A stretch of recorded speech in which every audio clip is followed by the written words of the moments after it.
অন্তর্বর্তীকালীন সরকারকে আমরা এগুলোর উপরে বেশি জোর দেওয়ার জন্য এগুলোর উপরেই তারা দৃষ্টি দেবেন, যাতে মানুষ যেন অনাহারে না থাকে। এটাই তো কাজ। এক হচ্ছে শান্তি শৃঙ্খলা রক্ষা করা, পাড়ায় মহল্লায় যাতে কোনো ধরনের চাঁদাবাজি না হয়। একটি রাজনৈতিক দল চাঁদাবাজি বন্ধ করতে পারে না, নিজের দলকে নিয়ন্ত্রণ করতে পারে, যেটা বিএনপি করেছে। কিন্তু সামগ্রিক চাঁদাবাজি করতে হলে, বন্ধ করতে হলে সেটা সরকারকেই দায়িত্ব নিতে হবে। প্রত্যেকটি মানুষ নির্বিঘ্নে চলাচল করবে, কেউ কারো হুমকির মুখে থাকবে না। কিন্তু আপনার প্রশাসনে যদি শেখ হাসিনার পোকামাকড়দের রেখে দেন, শেখ হাসিনার দোসরদেরকে যদি লালন পালন করে, তাহলে এইটা কোনোদিন থামবে না।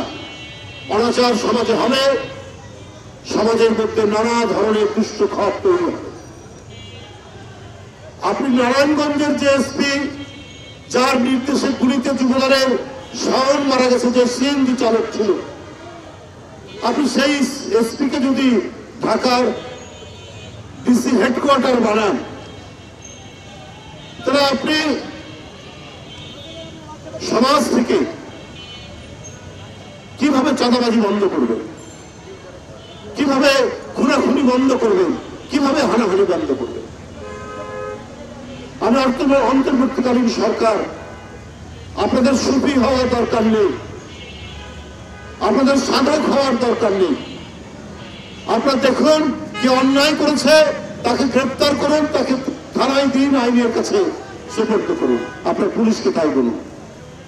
আর যে পুলিশ অফিসার কারণে রক্তাক্ত হয়েছে, তাকে ভালো পোস্টিং দিলে পরে আপনি কোনোদিনও আইনের শাসন প্রতিষ্ঠিত করতে পারবেন না।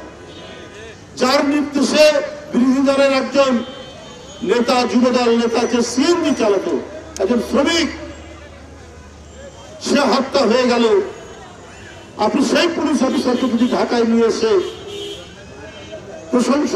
প্রমোশন দেন, ভালো পোস্টিং দেন, তাহলে আপনি কিসের প্রশাসন চালাবেন?